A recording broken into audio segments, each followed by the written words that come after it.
నీళ్ళు కల్వకుర్తి మాజీ శాసనసభ్యులు జరాగుండను కల్వకుర్తి మాజీ శాసనసభ్యులు సీనియర్ నాయకులు ఇప్పటిదాకా అరణికి దండం పెడతారు. మీరు మీరు మీరు ముందు ఒక నిమిషం, మీరు ముందు కల్వకుర్తి గెలుచుకోరు అటెండ్ కానీ మాట్లాడు. గౌరవనీయులు అన్న జయపాల్ యాదవ్ అన్న గారు, గౌరవ పెద్దలు మన రాజ్యసభ మాజీ సభ్యులు, పార్టీ ప్రధాన కార్యదర్శి, కేంద్ర కార్యాలయ ఇన్ఛార్జ్ గౌరవనీయులు శ్రీ రావుల చంద్రశేఖర్ రెడ్డి గారు, గౌరవనీయులు మా సోదరి శ్రీమతి ద్యాప విజితారెడ్డి గారు, గౌరవనీయులు మన ఫుడ్ కమిషన్ చైర్పర్సన్ గారు సోదరులు శ్రీ గోలి శ్రీనివాసరెడ్డి గారు, గౌరవనీయులు మా తమ్ముడు సోదరుడు దశరథ్ నాయక్ గారు, గౌరవనీయులు ఇమ్తియాజ్ అహ్మద్ గారు మన మైనారిటీ స్టేట్ ఫైనాన్స్ కార్పొరేషన్ మాజీ అధ్యక్షులు, మున్సిపల్ మాజీ అధ్యక్షులు గౌరవనీయులు సోదరులు శ్రీ ఎడమ సత్యం గారు, గౌరవ అల్లిపురం వెంకటేశ్వర రెడ్డి గారు, అట్లాగే పెద్దలు గౌరవనీయులు శ్రీ ఎడమ వెంకటరెడ్డి గారు, సోదరుడు మన లక్ష్మీ నరసింహారెడ్డి గారు, పరమేష్ గారు, ఇంకా శ్రీనివాస్ యాదవ్ గారు, జోగు వీరయ్య గారు, ఇంకా వేదిక పైన ఆసీనులైన పెద్దలందరికీ పేరు పేరున ఈరోజు కల్వకుర్తిలోని మరి వివిధ మండలాల నుంచి విచ్చేసిన పార్టీలో చేరుతున్న మరి సోదరులందరికీ కూడా హృదయపూర్వకంగా స్వాగతం, సుస్వాగతం. జయపాల్ యాదవ్ గారు మరి ఖర్చు తప్పించుకున్నందుకు ప్రోగ్రాం ఇక్కడ పెట్టినా అని చెప్పిండు. చాలా సంతోషం. మరి వాళ్ళకి భువనన పెట్టిరా లేదా? సో ఖర్చు తప్పించిండు, మొత్తానికైతే మీకు భోజనం అయితే పెట్టినా అని చెప్పిండు. చాలా సంతోషం, థ్యాంక్ యూ. జయపాల్ యాదవ్ అన్న మాట్లాడుతూ చాలా విషయాలు చెప్పినారు. అందులో ఇవ్వాలని నాకు తెలిసిన విషయం ఏంటంటే రేవంత్ రెడ్డి నేనే రాజకీయాలకు తెచ్చినా అని చెప్పిండు. సో ఇప్పుడు రేవంత్ రెడ్డిని ఆయన చేస్తున్న దుర్మార్గాలను, ఆయన చేస్తున్న అరాచకాలను ఎవరోళ్ళు అయితే తిట్టుకుంటారో దానికి బాధ్యత ఎవరో మీకు అర్థమైపోయింది.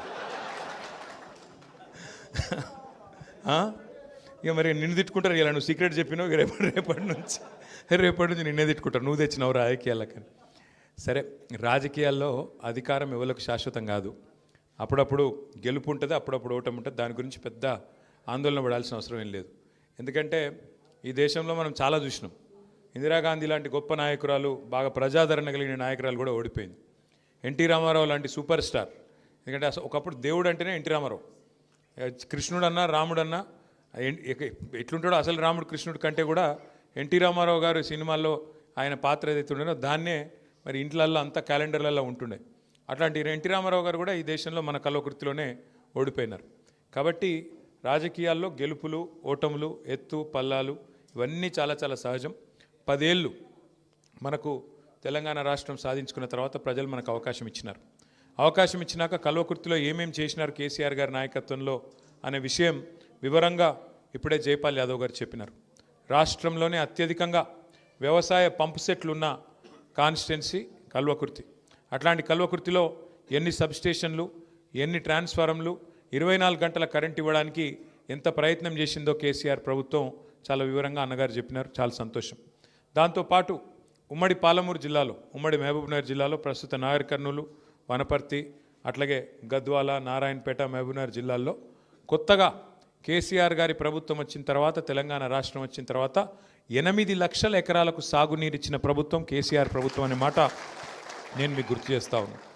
పాలమూరు అంటేనే వలసల జిల్లాగా పేరుపడ్డ పాలమూరుకి రివర్స్ మైగ్రేషన్, ఒకవైపు రివర్స్ ఇరిగేషన్ అంటే రివర్స్ పంపింగ్ చేసి, అప్పుడెప్పుడో చెప్తారు పెద్దలు, భగీరథ ప్రయత్నం చేసి దివిలో ఉన్న గంగను భువికి దించిండు అంటారు. అంటే ఆకాశంలో ఉండే గంగను కిందికి తీసుకొచ్చిండని చెప్తారు ఆనాడు భగీరథుడు. కానీ కేసీఆర్ గారు చేసిన భగీరథ ప్రయత్నం ఎట్లాంటిదంటే, మీకు ఒక చిన్న ఐడియా ఉండాలి కాబట్టి చెప్తా ఉన్నా ఈ మాట. తెలంగాణను భౌగోళికంగా ఒక్కసారి మనం చూస్తే ఎట్లుంటుందంటే, ఇట్లా ఒక గుడిసెలాగా షేప్ చూస్తే ఒక గుడిసె షేప్లో ఉంటుంది. ఈ గుడిసెలో ఒక వరుస నుంచి, ఒకవైపు నుంచి గోదావరి నది పారుతుంటుంది, ఇంకొక వైపు నుంచి కృష్ణానది పారుతుంటుంది. అంటే మీ వైపు పాలమూరు పక్కకెళ్ళి కృష్ణానది పార్కం ఉంటుంది, యువతల పైన ఆదిలాబాద్కి ఎంచి మొదలు పెడితే కింది దాకా నిజామాబాద్ ఆదిలాబాద్ మధ్యలోకి వెళ్ళి మొదలు పెడితే కింద భద్రాచలం దాకా గోదావరి నది పారుతుంది. కానీ భూమి ఇట్లా ఎత్తు మీద ఉంటుంది, నది కిందికి వెళ్ళిపోతుంటుంది. కృష్ణానది 110, 120 మీటర్ల మీద కృష్ణానది పారుతుంటుంది. అట్లాగే గోదావరి చూస్తే 80, 90, 100 మీటర్ల మీద సముద్ర మట్టానికి 80, 90, 100 మీటర్ల మీద గోదావరి పారుతుంది. ఇప్పుడు మనం కూర్చున్న హైదరాబాదు 535 మీటర్ల మీద ఉంటుంది. అంటే మీ కృష్ణా నది ఏదైతే శ్రీశైలం కాల నుంచి మొదలు పెడితే కింద ఆ బీచ్ పల్లి దాకా ఉన్నదో అదంతా కూడా 100-120 మీటర్ల మీద ఉంటే హైదరాబాద్ 400 మీటర్లు ఇంకా పైన. అందుకే ఇట్లుంటుంది తెలంగాణ అని చెప్తున్నా మీకు, అంటే ఒక గుడిసె లెక్క. మరి నీళ్లు పైకి తేవాలంటే, నీళ్లు ఈ పైన ఉండే భూభాగానికి తేవాలంటే మార్గం ఏంది? అందులో ఇప్పుడే మీ అన్న జయపాలన్న మన లక్ష్మీదేవిపల్లిని యాడ్ చేసినాడు. ఏది మన కొందుర్గు మండలం షాద్నగర్ కాన్స్టిట్యున్సీ లక్ష్మీదేవిపల్లి. లక్ష్మీదేవిపల్లి 660 మీటర్ల మీద ఉంటుంది. అక్కడ 660 మీటర్ల మీదకి ఉంటుంది. ఏది కృష్ణానది 120 మీటర్ల మీద ఉంటే లక్ష్మీదేవిపల్లి 660 మీటర్ల మీదికి, అంటే దగ్గర దగ్గర 400 మీటర్లు 500 మీటర్లు పైన ఉంటుంది అన్నట్టు. 1/2 కిలోమీటర్ మీద ఉంటుంది లక్ష్మీదేవిపల్లి. మరి నీళ్ళు ఎట్లా తేవాలి? షాద్నగర్కి ఎట్లా రావాలి, జడ్చర్లకి ఎట్లా రావాలి, కల్వకుర్తికి ఎట్లా రావాలి, అచ్చంపేటకి ఎట్లా రావాలి, నాగర్ కర్నూలుకి ఎట్లా రావాలి, వనపర్తికి ఎట్లా రావాలి, నారాయణపేటకి ఎట్లా రావాలి, ఏం చేయాలి ఆలోచించి కేసీఆర్ గారు మరి ఇంజనీర్లతోన ఇంకా ఇతర పెద్దలతోన ఆలోచించి నీటిని 2 మార్గాలు ఉంటాయి తెనిక. ఒకటి సొరంగ మార్గం ద్వారా తవ్వుకొని కిందికి తీసుకొచ్చి మళ్ళీ భూమిలోకి వెళ్ళి పైకి గుంజాల. లేదు రెండోది లిఫ్ట్ ఇరిగేషన్ కార్యక్రమం ద్వారా కిందికి వెళ్ళి నీళ్లను పైకి తీసుకొచ్చి మరి రిజర్వాయర్లు, గొలుసు కట్టు రిజర్వాయర్లు కట్టి దాని ద్వారా నీళ్లు మీకు అందించాలి. ఈ 2 మార్గాలు ఉంటాయి.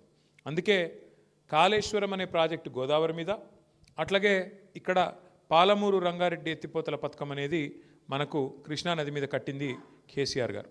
కాళేశ్వరం ఏమో మొత్తం పూర్తయింది. సరే, పాలమూరు రంగారెడ్డి ఎత్తిపోతల పథకం 90% పూర్తయింది. అందులో భాగంగానే కట్టిన రిజర్వాయర్లు నార్లాపూర్ కానీ, ఏదుల కానీ, కరివెన కానీ, వట్టెం కానీ, ఉద్దండాపూర్ కానీ, ఇవన్నీ కూడా రిజర్వాయర్లు, గొలుసు కట్టు రిజర్వాయర్లు మీ జిల్లాలోనే, మీ ఉమ్మడి పాలమూరు జిల్లాలోనే కేసీఆర్ గారు 90% పని పూర్తి చేసి ఆఖరికి ఒక పంపు కూడా ఆన్ చేసి, మీకు గుర్తుండాల ఎలక్షన్లకు ముందే ఒక పంపు కూడా చాలు చేసి నీళ్లు కూడా చూపెట్టిండు కేసీఆర్ గారు. కానీ సరే, ఇప్పుడు ఈ రేవంత్ రెడ్డి గారి ప్రభుత్వం వచ్చినాక, కాంగ్రెస్ ప్రభుత్వం వచ్చినాక పాలమూరు బిడ్డలని చెప్పుకోవడం, మామగారి పేరు ప్రాజెక్టు పెట్టుకోవడం తప్ప ఇప్పటి వరకు సుక్క నీరిచ్చింది లేదు. ఆ 10% మిగిలిపోయిన పనిని కూడా చేసే ప్రయత్నం కూడా చేస్తలేడు. అంటే ఎందుకు చెప్తున్నా ఈ మాట అంటే, కేసీఆర్ నాయకత్వంలో 60 ఏళ్లుగా సాధ్యం కానీ పరిష్కారం కానీ సమస్యలు ఎన్నో పరిష్కారం చేసుకున్నాం.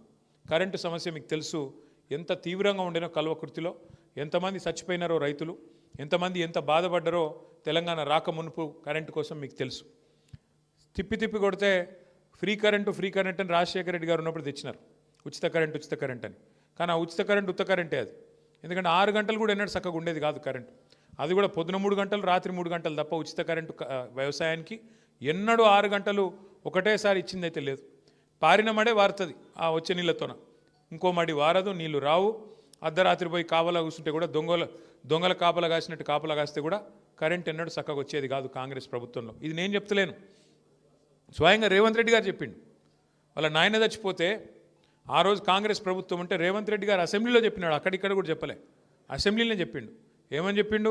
మా నాయన చచ్చిపోతే నేను కొండారెడ్డిపల్లికి పోయినా, కల్వకుర్తి తాలూకాలు ఉంటుంది మా ఊరు, పోతే నెత్తి మీద నీళ్లు చల్లుకుందామంటే నా అంతిమ సంస్కారం అయిపోయినాక, అంత్యక్రియలు అయిపోయినాక నీళ్లు చల్లుకుందామంటే నీళ్లు దిక్కులేవు, ఏం దరిద్రం కాంగ్రెస్ ప్రభుత్వమే మీది అని నేను చెప్తలేను, స్వయంగా రేవంత్ రెడ్డి గారే చెప్పినారు. అట్లాంటి కరెంటు లేని తెలంగాణను కరెంటు తెచ్చి 24 గంటల కరెంటు వ్యవసాయానికి, పరిశ్రమలకు, ఇళ్లకు, మనకు ఎక్కడ కూడా ఏ రోజు కూడా సమస్య లేకుండా, అర్ధరాత్రి వ్యవసాయం చేసుకునే గోస లేకుండా, అర్ధరాత్రి దొంగలే వచ్చే కరెంటు కోసం కావలగాసే దుస్థితి లేకుండా కేసీఆర్ గారి నాయకత్వంలో అద్భుతంగా కరెంటు బాగా చేసుకున్నాం. అట్లాగే మంచినీళ్ళు ఇంటింటికి తెచ్చుకున్నాం మిషన్ భగీరథ ద్వారా బ్రహ్మాండంగా.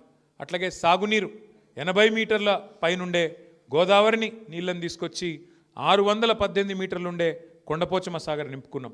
అట్లాగే 120 మీటర్ల మీద ఉండే మీ సోమశిల నుంచి బ్రహ్మాండంగా పైకి మొత్తం మీ రిజర్వాయర్లన్నింటినీ కట్టుకొని నీళ్లు నింపుకోవడానికి కూడా సౌలత్ ఏర్పాటు చేసుకున్నాం.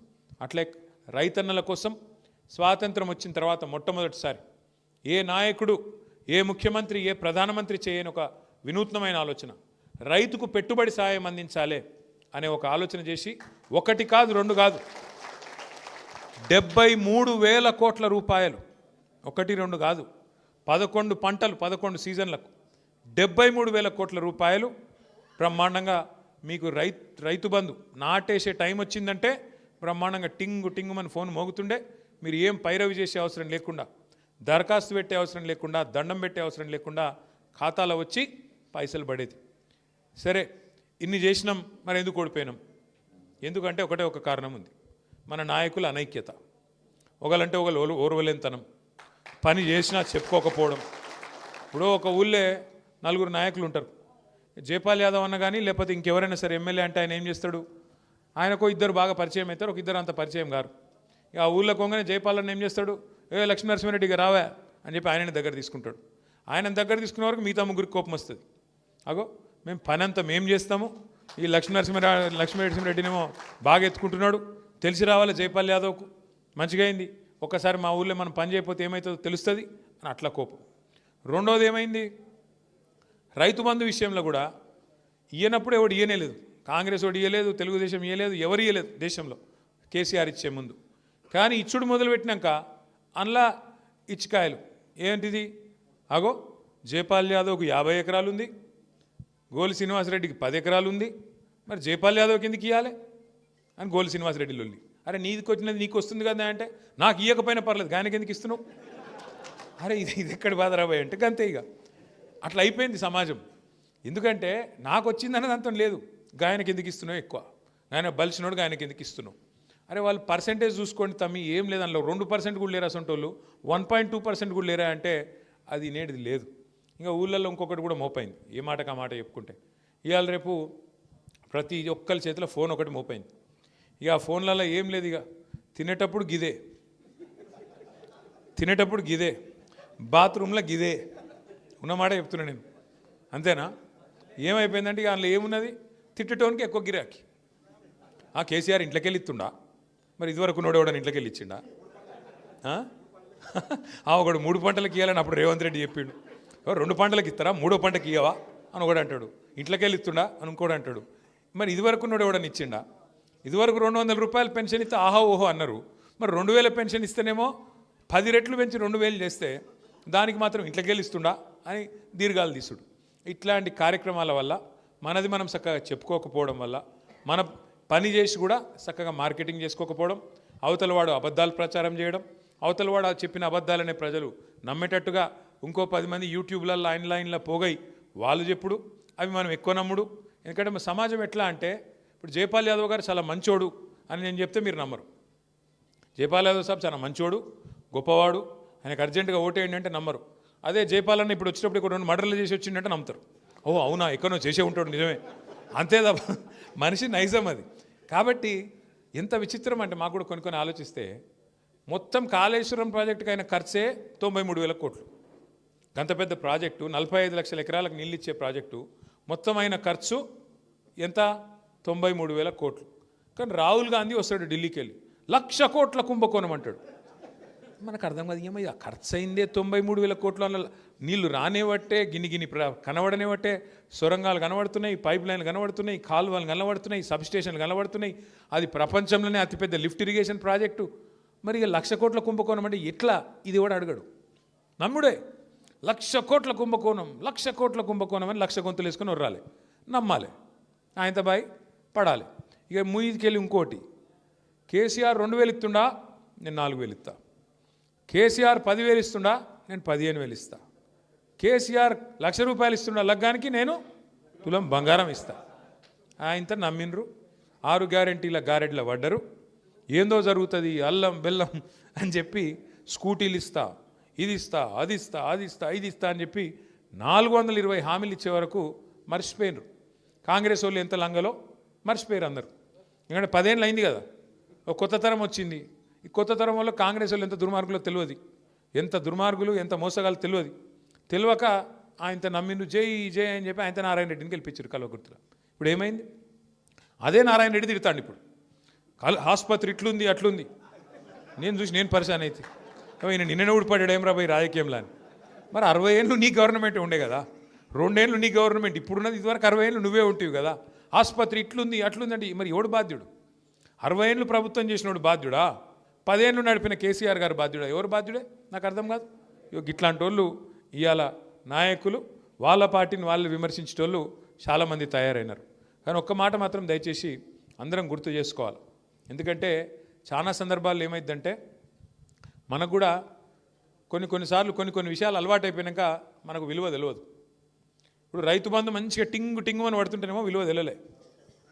ఓ 2 సార్లు ఎగ్గొట్టే వరకు అప్పుడు యాద్ చేసుకున్నారు కేసీఆర్. అరే వీడు దుర్మార్గుడు ఉన్నాడు, వీడు పెంచుతానాడు, పెంచలేదు, పెంచకపోగా ఎగ్గొట్టిండు. అమ్మా కేసీఆర్ ఉన్నప్పుడు ఏదో ఒకటి చేసి మొత్తానికైతే కరోనా టైంలో కూడా బ్రహ్మాండంగా మీకు టింగు టింగుమని రైతు బంధు పడ్డది. రేవంత్ రెడ్డికి టింగు టింగు సౌండ్ ఇష్టం లేదు, అందుకే కొత్తది పెట్టిండు. ఏం సౌండ్ అది? ఠకీ ఠకీమని ఇస్తాను. పడుతున్నాయి మరి టకీ టకీమని. 4000 పెన్షన్ పడుతుందా? టకీ టకీ. 6000 పెన్షన్ పడుతుందా? రైతు బంధు పడుతుందా? రుణమాఫీ జరిగిందా? ఇప్పుడు జరగలేదు. తులం బంగారం ఒకటి కాదు, ఇక 420 హామీలు ఉన్నాయి. ఎన్ని చెప్పాలి? 1 కాదు 2 కాదు 420 హామీలు, ఇష్టం వచ్చిన మాటలు. ఏం చేసినారో అబ్బాయి అంటే ఒకటే చెప్తాడు, ఫ్రీ బస్ పెట్టినా అంటాడు. అందులో కూడా మోసమే, అది కూడా చెప్తున్నా మీకు ఇనూరి. ఫ్రీ బస్ అంటాడు. ఫ్రీ బస్ అంటే మహిళలకు ఫ్రీ అట, భర్తకు డబల్ అట. అది ఫ్రీ ఎట్లయితుంది అని అక్కడ అర్థం కాదు. పిచ్చోళ్ళని చేసుడు తప్ప మనకు. పిల్లలకేమో మళ్ళీ బస్ పాస్ రేట్ పెంచిండు, మగవాళ్ళకు డబుల్ టికెట్, నీకు మహిళలకు ఫ్రీ. ఇక ఫ్రీ ఎట్లయితుంది నువ్వు చెప్పు, నాకు తెలియక అడుగుతా. అంటే కుడి చేత్తో నిచ్చుడు, ఎడమ చేత్తో గుంజుకునుడు, అది ఫ్రీ ఎట్లయితుంది? ఇక ఇదొక్క మోసం తప్ప ఇంకేమైనా చేసిర్రా? దయచేసి మీరు ఆలోచించండి. గ్యాస్ వచ్చిందా? అలే 200 యూనిట్లు ఫ్రీ అన్నాడు. కొంతమందికి వచ్చింటుంది, కొంతమందికి రాలే. ఏ ఒక్కటన్నా పరిపూర్ణంగా చేసిండ్రా? 2 ఏళ్ళు నిండిపోయింది. అన్నిటికీ మించిన మోసం. ఎంత దుర్మార్గం అంటే, సరే ముఖ్యమంత్రులు ప్రభుత్వాలు మారుతుంటాయి, రాష్ట్రం అయితే శాశ్వతంగా ఉంటుంది. ఇప్పుడు ముఖ్యమంత్రులు మనం ఎంతమందిని చూసినాం? ఎన్టీ రామారావు గారు 1983 నుంచి ఎన్టీ రామారావు గారు 89 దాకా. ఆ తర్వాత చెన్నారెడ్డి గారు, విజయభాస్కర్ రెడ్డి గారు, తర్వాత మధ్యలో ఎవరు వచ్చిన నేదురుమల్లి జనార్దన్ రెడ్డి గారు, తర్వాత చంద్రబాబు నాయుడు గారు, ఆ తర్వాత రాజశేఖర్ రెడ్డి గారు, ఆ తర్వాత రోషయ్య గారు, కిరణ్ కుమార్ రెడ్డి గారు, కేసీఆర్ గారు, ఇప్పుడు రేవంత్ రెడ్డి గారు. ఇంతమందిని చూసినాం. ఒక దగ్గర 10 మంది ముఖ్యమంత్రులను చూసినాం. ఏ ముఖ్యమంత్రి అయినా ఈయన తిరిగి మాట్లాడటం మాత్రం చూసినామా? అవి ఏం మాటలు? ఏమైనా రేవంత్ రెడ్డి గారు 4000 పెన్షన్ ఏది అంటే నీ గుడ్లు వీకి గోటీలు ఆడతా. ఏమైనా రైతు బంధు ఏది రేవంత్ రెడ్డి గారు అంటే నీ పేగులు తీసి మెడలు వేసుకుంటా. ఇది ఎక్కడి లొల్లి రాబాయి? పేగులు తీసి మెడలు వేసుకున్నాడు. ఎవడన్నా బోటి కొట్టేటోడు మాట్లాడతాడు, పేగులు మెడలు వేసుకున్నాడు. ఇదేం లొల్లి? అదొక్కటే కాదు, ఇంకా విచిత్రం. సెక్రటేరియట్కి వచ్చిండు, ముఖ్యమంత్రి అయ్యిండు, కిస్మత్ బాగుంది, ముఖ్యమంత్రి అయినావు, సెక్రటేరియట్కి వచ్చినావు. ఏం చేయాలి నువ్వు? సెక్రటేరియట్కి వస్తే ఏముంటాయి? సెక్రటేరియట్లో కంప్యూటర్లు ఉంటాయి, పనిచేసే ఉద్యోగులు ఉంటారు, పాలసీలు ఉంటాయి. ఇక్కడ నేను లంకె బిందెలు ఉంటాయి అనుకొని వచ్చినా, ఇక్కడ లేవు లంకె బిందెలు ఉంటాయా సెక్రటేరియట్లో? తవ్వుతేనట సార్ లంకె బిందెలు దొరుకుతాయి అనుకొని వచ్చిండట. వాటితోనే 6 గ్యారెంటీలు అమలు చేస్తా అనుకుండంట. ఎట్లుందంటే పరిస్థితి వాళ్ళ నిజంగా కూడా. సరే మీ కాడనేమో రియల్ ఎస్టేట్ బాగుందని జయపాల్ యాదవ్ అని అంటుండు, మరి పక్కకెళ్ళి చంద్రశేఖర్ రెడ్డి అని అన్నాడు. మరి జయపాల్ అని ఒక్కరికే మంచిగా నడుస్తున్నట్టు అయితే సరే ఆగాగు, తొందరపడకు. అయితే మిగతా దగ్గర అది కూడా లేదు. అట్లా అన్న చెప్పేది ఏంటంటే, మిగతా దగ్గర మొత్తం పడిపోయింది, మన కాడ పడిపోలేదు, అట్లా ఆగి ఉందని చెప్తున్నాడు. అయితే పక్కకెళ్ళి చంద్రశేఖర్ రెడ్డి అని అంటుండు, మరి కోట్ల రూపాయల విలువ ఉండే భూములు పెట్టుకొని 50 లక్షలు ఖర్చు పెట్టడానికి ఎందుకు కింద మీద అవుతున్నావు అని పక్కకెళ్ళి అన్న అంటు. నేనేమంటా అంటే, మీరు ఎక్కతొక్క టెన్షన్ పడేది ఏం లేదు. ఇవన్నీ కూడా జరుగుతూనే ఉంటాయి రాజకీయాల్లో. అప్పుడప్పుడు కింద పడతాం, అప్పుడప్పుడు లేస్తాం. కానీ ఒకటి మాత్రం పక్కా, ఇవాళ ఏ ఊర్లో అయినా 10 మంది గుమిగూడితే, ఒక పెళ్ళి అయినా, ఒక సావైనా, పండుగ అయినా, ఒక 10 మంది దోస్తులో ఇంకోటో ఒక దగ్గర కూర్చుంటే మాత్రం ఇలా ఒక్కటే మాట నడుస్తున్నది, తొందరగా కేసీఆర్ను మళ్ళీ తెచ్చుకోవాలి రాబోయ్ ఎట్లన్నా చేసి అనే మాట నడుస్తుంది. సరే ఈ మధ్యలో చిన్న ఎలక్షన్లు ఉన్నాయి, చిన్న చిత్కా ఎలక్షన్లు ఉన్నాయి. ఒకటి జెడ్పీటీసీ అంటే, ఒకటి ఎంపీటీసీ అంటే, సర్పంచ్ అంటే, ఇవి నడుస్తూనే ఉంటాయి. అస్సలు ఎలక్షన్ మాత్రం 2028లో ఉంటుంది బరాబర్. అందులో మాత్రం నేను ఇవాళ చెప్తున్నా, మీకు రాసి పెట్టుకోండి, తిరిగి ప్రజలు కేసీఆర్ గారిని తెచ్చుకోవడం పక్కా. ఇది ఎవరు ఆపలేరు, ఎందుకంటే ప్రజలు డిసైడ్ అయిపోయారు. ఈసారి మళ్ళీ ప్రయోగాలు చేయరు. కేసీఆర్ ఉన్నప్పుడు రైతు బంధు పడుతుండే, కేసీఆర్ ఉన్నప్పుడు రైతు బీమా వచ్చింది, కేసీఆర్ ఉన్నప్పుడు బ్రహ్మాండంగా వ్యవసాయం నడిచింది, పంటలు కొంటుండే, అన్ని రకాలుగా ప్రజలకు, పేద ప్రజలకు ముఖ్యంగా మంచి జరిగింది. కాబట్టి ప్రజలంతా అమాయకంగా ఏం లేరు. ప్రజలు టైం కోసం చూస్తాను అంతే. ఏమన్నా సందు దొరుకుతుందా, ఏదైనా మధ్యలో ఎలక్షన్ వస్తుందా అని చూస్తే మధ్యలో వస్తలేవు. మొన్న ఒక జుబ్లీల్స్ వచ్చింది, అందులో కూడా మీరు చూసిర్రు ఎంత ఆగమాగమైంది రేవంత్ రెడ్డి. ఒకటే దెబ్బకు గట్టిగా మాట్లాడే వరకు వెంటనే ఒక ఆయన మంత్రి చేసి పారేసిండు. అజరుద్దీన్ ఒక దెబ్బకు బీఆర్ఎస్ దెబ్బకు అజరుద్దీన్కు మంత్రి పదవి వచ్చింది. ఒకటే దెబ్బకు 4 మీటింగులు గట్టిగా పెడితే రేవంత్ రెడ్డి 1 వీక్ తిరిగిండు, గట్టిగా వారం రోజులు తిరిగిండు. తిరగక తప్పలే. 14 మంది మంత్రులు గల్లి గల్లి తిరిగిండ్రు. ఎలక్షన్ రోజు కూడా డిప్యూటీ సీఎం రోడ్ల మీద తిరుగుతున్నాడు, ఏది జూబ్లీ హిల్స్లో. గా పరిస్థితి వచ్చింది. మరి ఒక్క ఉప ఎన్నిక గింత ఆగమైతే రేపు వీళ్ళని ఎవడు కాపాడాలి మరి అసలు ఎన్నిక వచ్చే వరకు? అందుకే మనం భయపడేది లేదు, బాధపడేది లేదు. నడుస్తుంది, చిన్న చిన్న ఎదురు దెబ్బలు నడుస్తూనే ఉంటాయి. కానీ మీరు ధైర్యంగా ఉండండి. కల్వకుర్తిలో తప్పకుండా ధైర్యంగా ముందుకు పోదాం. నాకున్న అవగాహన మేరకు, నాకున్న అనుభవం మేరకు నేను కూడా రాజకీయాలకు వచ్చి ఇప్పుడు వచ్చే సంవత్సరం అయితే 20 ఏళ్ళు అవుతుంది. కాబట్టి నేను కూడా కొద్దిగా చూసిన, ఇప్పుడు ఎమ్మెల్యే అయ్యి కూడా 16 ఏళ్ళు అయింది. నేను కూడా కొద్దిగా చూసిన ఇవాళ ఈ ప్రభుత్వం మీద ఉన్నంత వ్యతిరేకత బహుశా భారతదేశంలో ఏ ప్రభుత్వానికి కూడా ఇంత తొందరగా వ్యతిరేకత వచ్చిన ప్రభుత్వం అయితే ఎక్కడ లేదు. కాబట్టి మనం ఏం బాధపడాల్సిన అవసరం లేదు. కాంగ్రెస్ వాళ్ళే ఒకరినొకటి అనుకుంటారు, గుద్దుకుంటారు, ఒక నంగిలాగా ఇంకోటి చింపేస్తాడు. ఆఖరికి మనం ఏం లేకుండా మనం కలిసి కట్టుకుంటే చాలు. మన ఓటమికి కారణం అనైక్యత, మన ఓటమికి కారణం ఐకమత్యం లేకపోవడం, మన ఓటమికి కారణం మనం కలిసికట్టుగా నడవకపోవడం. నేను జైపాల్ యాదవ్ గారిని అదేవిధంగా ఇతర పెద్దలందరినీ కూడా కోరుతా ఉన్నా వేదిక మీద.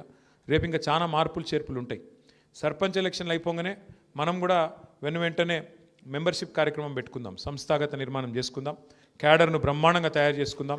ప్రతి ఊళ్ళో కమిటీలు, బూత్ కమిటీలు కానీ, గ్రామ కమిటీలు కానీ, మండల కమిటీలు కానీ, నియోజకవర్గ కమిటీలు కానీ, జిల్లా కమిటీలు కానీ వేసుకుందాం.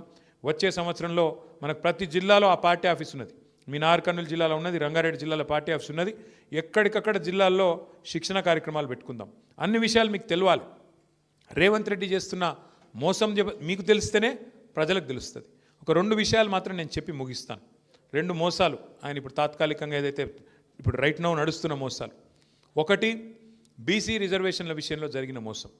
ఎలక్షన్ల ముంగట ఏం చెప్పిండు? 42% రిజర్వేషన్ ఇస్తా.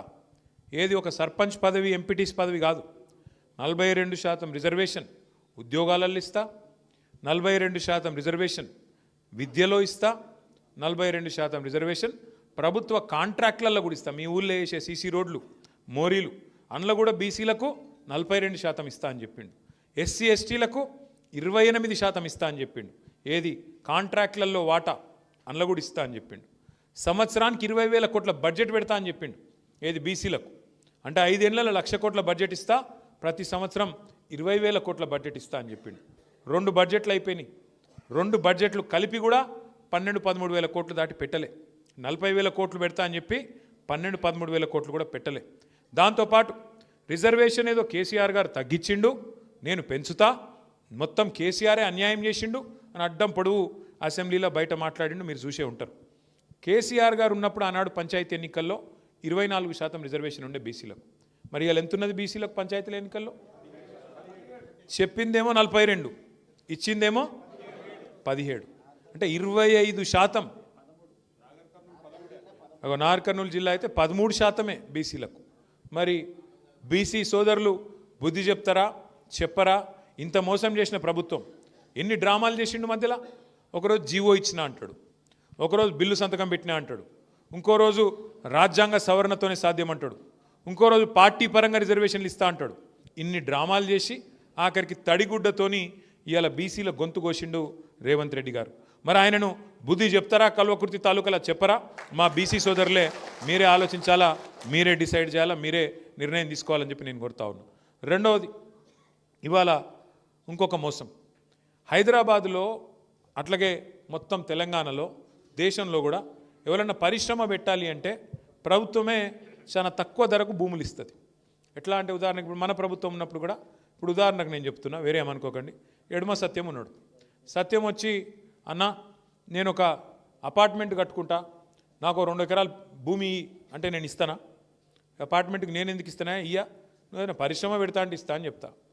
సో అదే సత్యం వచ్చి, అన్న 2 ఎకరాలు నాకు ఇయ్యు, నేను మంచిగా ఒక పరిశ్రమ పెడతా, 200 మందికి ఉద్యోగాలు ఇస్తా అంటే బయట మార్కెట్లో ₹1,00,00,000 ఎకరం ఉంటే కూడా దాన్ని కేవలం 10 లక్షల రూపాయలకే ఇచ్చి, నువ్వు నడుపు తమ్ముడు, నువ్వు పరిశ్రమ పెడితే కొలువులు వస్తాయి, ఉద్యోగాలు వస్తాయి, దాంతోపాటు రాష్ట్రానికి ఆదాయం వస్తుంది అని చెప్పి ఏ ప్రభుత్వం ఉన్నా పరిశ్రమలకైతే భూములు ఇస్తుంది, మళ్ళీ పరిశ్రమకు ప్రోత్సాహకం కూడా ఇస్తుంది. ఎందుకు ఇస్తాం? ఉద్యోగాలకు, వాటితో పాటు రాష్ట్రానికి కూడా ఆదాయం వస్తుంది, ప్రజలకు కూడా సంపద పెరుగుతుందని ఇస్తాం. ఇప్పుడు ఏమైంది అంటే గత 50-60 ఏళ్లలో హైదరాబాద్ మహానగరం చుట్టూ ఒక 21 పారిశ్రామిక వాడలు వచ్చినాయి. ఇట్లనే ప్రభుత్వాలు ఏం చేసినాయి, ఒక్కొక్క ప్రభుత్వం, తెలుగుదేశం కావచ్చు, కాంగ్రెస్ కావచ్చు, టీఆర్ఎస్ కావచ్చు, పారిశ్రామిక వాడలు ఏర్పాటు చేస్తాం. ఎందుకంటే అందరికి గవర్నమెంట్ ఉద్యోగాలు ఇవ్వలేము కదా, అందుకే పరిశ్రమలు పెడితే మన పిల్లలకు కొలువులు వస్తాయని పరిశ్రమలు వాడలు ఏర్పాటు చేస్తాం. చెర్లపల్లి, నాచారం, మల్లాపూరు, కాటేదాను, బాల్నగరు, జీడిమెట్ల, పాశమైలారం, పటాన్చెరు చుట్టూతా బోలెడన్ని పారిశ్రామిక వాడలు ఉన్నాయి. ఇప్పుడు ఏమైంది, ఆ వాడలు పెట్టినప్పుడేమో ఊరవతలు ఉండే, కానీ తర్వాత హైదరాబాద్ వెరుక్కుంటూ పోయింది, అవన్నీ ఊరు మధ్యలోకి వచ్చినాయి. ఊరు మధ్యలోకి వచ్చేవారికి ఏమైంది, ఒక్కొక్క భూమి ఒక్కొక్క ఎకరం బాగా కాస్ట్లీ అయిపోయింది. వాళ్ళందరికీ ఇచ్చిన భూములు ప్రభుత్వమే ఇచ్చింది చాలా తక్కువకు. రైతుల కాడనో లేకపోతే ప్రభుత్వ భూమిలో ₹1,00,00,000 ఉన్న భూమిని 10 లక్షలకే ఆ రోజు వాళ్ళకి కట్టబెట్టినాం.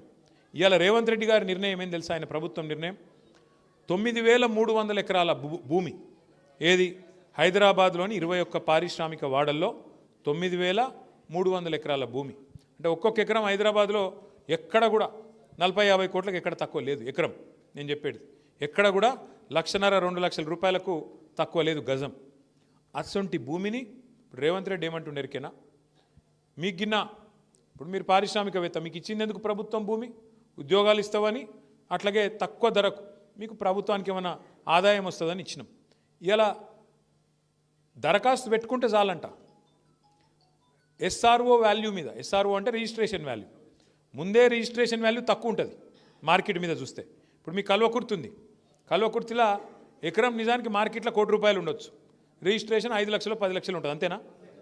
అంతే ఉంటుంది. ఇప్పుడు రేవంత్ రెడ్డి ఏమంటున్నారు ఎరికేనా, ₹1,00,00,000 ఉన్న భూమి కేవలం రిజిస్ట్రేషన్ ధర మీద 30% కడితే చాలంట. అర్థమైందా? రిజిస్ట్రేషన్ 5 లక్షలు అనుకో, మార్కెట్లో ₹1,00,00,000. రేవంత్ రెడ్డి ప్రభుత్వం ప్రపోజల్ ఏం దొరికేనా, 5 లక్షలలో 30% అంటే ఎంత, 1,25,000, 1,30,000. ₹1,30,000 కడితే శాశ్వతంగా ₹1,00,00,000 భూమి నువ్వు తీసుకో, అపార్ట్మెంట్లు కట్టుకో, ఏమైనా చేసుకో అంటుండు. ఇది దోపిడీ కాదా? ఇంతకు మించిన దోపిడీ ఇంకేమైనా ఉంటుందా? హైదరాబాద్లో ఇల్లు కడదామంటే జాగలేదు, ప్రభుత్వ ఇల్లు, ఇందిరమ్మ ఇల్లు కడదామంటే జాగలు లేవు. హైదరాబాద్లో పార్కు కడదామంటే జాగ లేదు. హైదరాబాద్లో ఒక ఛాయ్ డబ్బా పెడదామంటే జాగలేక గరీబోలు ఫుట్పాత్ మీద పెట్టుకుంటే వాటి నుంచి హైడ్రా కొట్టేస్తుంది. హైదరాబాద్లో బొందలగడ్డకు జాగలేదు, హైదరాబాద్లో మోరీ కడదామంటే జాగలేదు, రోడ్డు విస్తరిద్దామంటే జాగలేదు. కానీ 9,300 ఎకరాలు ఆయన అత్త సొమ్ము అన్నట్టు, ఆయన అబ్బసొత్తు అన్నట్టు ఇలా రేవంత్ రెడ్డి ఈ 500-600 మంది బడాబాబులకు రాసిచ్చేస్తున్నాడు. రాసిస్తే ఉతానే రాసిస్తాడు రేవంత్ రెడ్డి. నీకు తెలియదా, నాకు తెలియదా? ఇవాళ 10% కాదు, ఎక్కువనే ఉన్నది, 50% ట్యాక్స్ ఉన్నది, ఆర్ఆర్ ట్యాక్స్ 50% వెనుకకు నూక్కుండే. ఇది కథ. అంటే 9,300 ఎకరాలు, ఒక్కొక్క ఎకరం 50 కోట్లు, ఎంత? 4.5 లక్షల కోట్లు, 5 లక్షల కోట్ల ఆస్తి. అందులో 50% కాంగ్రెస్ వాళ్ళు దొబ్బక తినే ప్రయత్నం చేస్తాను. ఎవరి సొమ్ము ఇది? ప్రజల సొమ్ము. ప్రజల సొమ్ము, ప్రజల ఆస్తి. పారిశ్రామికవేత్తలకు ఉద్యోగాలు ఇస్తారని, పారిశ్రామికవేత్తలు రాష్ట్రానికి ఏమైనా ఆదాయం తెస్తారని ఇచ్చింది.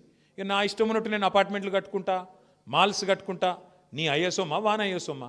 అందుకే మనమేం డిమాండ్ చేస్తున్నాం, వాపస్ తీసుకో భూములు, కాదంటే బహిరంగ మార్కెట్లో వేలం పెట్టు. మీరు చూస్తున్నారు కదా పేపర్లో, ఏం రాస్తున్నారు పేపర్లో, రాయదుర్గంలో ప్రభుత్వ భూమిని వేలం పెడితే ఒక ఎకరం 177 కోట్లు. మరి 177 కోట్లకి ఇక్కడ ఎట్లుంటుంది? 2 కిలోమీటర్ల అవతల ఎకరం 3 కోట్లు ఎట్లుంటుంది? ఇది దోపిడీ కాదా? మరి ఆలోచించద్దాం మనం. సరే, రేవంత్ రెడ్డి ఇవాళ ఉంటాడు, రేపు బీక్తాడు. ఆ పైసలు, మరి ఆ ప్రభుత్వ పైసలు, ప్రజల పైసలు ఎడపోవాలి? ఒక గది ఇవాళ మన పంచాయతీ. ఇంత దోపిడీ జరుగుతుంటే కూడా మనం చర్చ పెట్టకపోతే, ఇంత దోపిడీ జరుగుతుంటే కూడా మనం మాట్లాడకపోతే చరిత్ర మనల్ని క్షమించదు. మీరు ఆలోచన చేయండి, కూకట్పల్లిలో 8,000 రూపాయల గజం దొరుకుతుందా? 8,000 రూపాయల గజం ఎవడని ఇస్తా అంటే ఇక్కడ ఉన్న వాళ్ళందరూ లైన్ పోయి కట్టుకొని కొనుక్కుంటారు కాదా? కడతాలనే లక్ష ఉందట. మరి కూకట్పల్లిలో 8,000 రూపాయల గజం అమ్ముతుండే ఇలా రేవంత్ రెడ్డి. ఎవరికి? మనకు అమ్ముతలేడు, ప్రజలకు అమ్ముతలేడు. బడా పారిశ్రామికవేత్తలు, ఆయన అన్నదమ్ములు, కొండలరెడ్డి, తిరుపతి రెడ్డి, కృష్ణారెడ్డి, ఇంకెవరున్నారు వాళ్ళ అన్నదమ్ములు, ఇక పేర్లు ఎందుకు తిన్నాక కానీ, వాళ్ళందరూ కలిసి గుంపు అయ్యి ఇవాళ వెనకకెళ్ళి రాయించుకొని వేరే వాళ్ళ పేర్ల మీద అగ్రిమెంట్లు పెట్టి దొంగతనం చేసి మొత్తం 9,300 ఎకరాలు దొబ్బేసే ప్రయత్నంలో ఉన్నాడు. ఆయన ముఖ్యమంత్రి పని చేస్తలేడు, రియల్ ఎస్టేట్ బ్రోకర్ పనే చేస్తాడు. ఉన్నమాట చెప్తున్నాడు. మీ దగ్గర కూడా ఏమేం చేస్తున్నాడో, 4th సిటీ, అట్లాగే పక్కన RRR, ఇటుదిప్పుడు అటుదిప్పుడు, మీకు తెలియదా? తెలుసు తెలుసు. ఇయ్యమంటే కొట్లాడాలి, గట్లెట్లనే ఇయ్యమంటే కుదరదు. కానీ కొట్లాడితే ఇగో అన్న సింపుల్ ముచ్చట, తెలంగాణ పైరవి చేసి వచ్చినదే ఈ బలగొడతాం నా కొడకాని కాంగ్రెస్ అని గట్టిగా గల్లబట్టుకుంటే వచ్చి ఉతానే వస్తుంది. అందుకే అంటున్నా, మీకు కూడా తెగువ ఉంటే, తెగింపు ఉంటే ఆ రైతులను ముంగట పెట్టండి, మీరు పక్కకు పోయి కూర్చోండి, గట్టిగా కొట్లాడండి. ఈ పైరవులతోని రేవంత్ రెడ్డి అసంటోళ్ళు ఇనరు కాదు. మనం లొల్లి పెడితే కూడా కాదు, మనం ఫీల్డ్ కోవాలి, లొల్లి పెట్టాలి. మొన్న జైపాల్ యాదవ్ అన్న కూడా ఇట్లే చెప్పిండు ఒక ముచ్చట. చెప్తే ఢిల్లీ దాకా పంపించిన నేను. ఢిల్లీ దాకా పోయి మీరు ఆ మంత్రిని కలవండి అంటే మొత్తం రైతులందరినీ తీసుకొని పోయి కలిసిండు. ఆగిందా ఇప్పుడు? అది ఆగింది. మొత్తానికి జైపాల్ యాదవ్ అన్న ఒకసారి గట్టిగా సపోర్ట్లు కొట్టండి. అట్లుండాలి పని, అంతేగాని వాడు గుంజుకుంటుండు మనం చావలేదు, మనం చచ్చిపోయినాం అందరం. మీద గట్టిగా నాయకులందరూ మీరు పోరాడే జెండా. మళ్ళీ ఇంకొక మాట చెప్తున్నాను నేను, ఎవ్వడు కొట్లాడాడు. 2 ఢిల్లీ పార్టీలు, రెండు కూడా దొందే, ఇద్దరు గులాంగాళ్ళే. బానిసకొక బానిస అన్నట్టు ఇక్కడుండే బీజేపీడు, ఇక్కడుండే కాంగ్రెస్ వాడు, పైనుండే ఇక్కడ ఇంకో నాయకునికి బానిస. వాడు ఢిల్లీలోనికి బానిస, ఢిల్లీవాడు గుజరాత్లోనికి బానిస. ఏ బానిసత్వం లేని పార్టీ అంటే మళ్ళీ ఇదే ఉన్నది, ఒకటి నికార్సైన తెలంగాణ పార్టీ, గులాబీ జెండా. అందుకే నేను అంటున్నా, తెలంగాణ గురించి తెగబడాలన్నా, కలబడాలన్నా, కొట్లాడాలన్నా ఆ సత్తా ఉన్న ఒక్క పార్టీ మన పార్టీ, కేసీఆర్ గారి పార్టీ తప్ప ఇంకోటి కాదు. కాబట్టి నేను మీ అందరికీ ప్రార్థించేది, మీరు రేపు సర్పంచ్ ఎన్నికల్లో కొట్లాడండి, జెడ్పీటీస్లో కొట్లాడండి, ఎంపీటీస్లో కొట్లాడండి, కానీ అసలు యుద్ధం 2028లో ఆ రోజు ఉంటుంది. ఆ రోజు మాత్రం మళ్ళా ఈరోజు కొట్లాడుకొని కావాలంటే ఊళ్ళలో నేను వద్దంటలేను, కానీ ఆ రోజు కలిసి ఉండుర్రి. నాకు తెలిసి ఇవాళ ఎట్లుంటుందంటే సర్పంచ్ అనగానే ఒకటే ఊళ్ళో 4 కొట్లాడతారు, అంతా మనోళ్ళే ఉంటారు. మళ్ళీ ఎవరినేం అనరాదు. జయపాలన్న దగ్గరకు వస్తారు, ఆయన ఏం చేస్తాడు? అందరూ ఆయన వాళ్ళేనా? ఎవరు ఏం చేస్తారు? దానికి ఏం చేయనికి రాదు. కానీ ఈ మన మధ్యలో ఉండే తాత్కాలికమైన మరి పొరపచ్చాలు, అనైక్యత, మనకుండే పంచాయతీలు రేపు అల్టిమేట్గా పార్టీకి నష్టం కావద్దు. జనవరిలో మనకు సభ్యత్వ నమోదు కార్యక్రమం చాలా అవుతుంది. అన్ని మున్సిపాలిటీలలో, అన్ని గ్రామాలలో మీరే దగ్గర ఉండి బాధ్యత తీసుకొని నడిపించాలా. తర్వాత కమిటీలు వేసుకుందాం. 2026లోనే శిక్షణ కార్యక్రమాలు పెట్టుకుందాం, బ్రహ్మాండంగా తర్ఫీదు ఇచ్చుకుందాం. అన్ని మోసాల మీద, బీసీ రిజర్వేషన్ల మీద జరుగుతున్న మోసం, సంపద కొల్లగొట్టే మోసం, 420 హామీలు ఇచ్చి ఇలా దుర్మార్గం చేస్తున్న వైనం, అట్లాగే 6 గ్యారంటీల పేరిట ఆడుతున్న డ్రామాలు, ఇవన్నిటిని కూడా ప్రజల సమక్షంలోనే బయట పెడదాం. ప్రతి కార్యకర్తను, ప్రతి నాయకుడిని ఒక్కొక్క కేసీఆర్ గారి లాగా కథన రంగంలో రేపు కథానాయకులై విజృంభించే విధంగా తయారు చేసుకుందామని చెప్పి నేను మనవి చేస్తూ, ఇవాళ పార్టీలో చేరుతున్న మిత్రులను పిలవాల్సిందిగా నేను గౌరవనీయులు జైపాల్ యాదవ్ గారిని కోరుతూ, జై తెలంగాణ. ఆఖరి మాట, మన పెద్దలు కేసీఆర్ గారు నిరాహార దీక్ష కూర్చున్న రోజు ఎల్లుండి నవంబర్ 29, మరి 16 సంవత్సరాల కిందట. ఆ సందర్భాన్ని పురస్కరించుకొని అన్ని జిల్లా కేంద్రాలలో మనం బ్రహ్మాండంగా దీక్షా దివస్ అనే కార్యక్రమాన్ని చేస్తున్నాం. మీ నాగర్ కర్నూలు జిల్లా వాళ్ళు నాగర్ కర్నూలు పోవాలా, రంగారెడ్డి జిల్లా వాళ్ళు రంగారెడ్డి జిల్లాకు పోవాలా. ఆ రోజు దయచేసి అందరూ పాల్గొనాలని విజ్ఞప్తి చేస్తూ, జై తెలంగాణ. కూర్చోవాలి దయచేసి.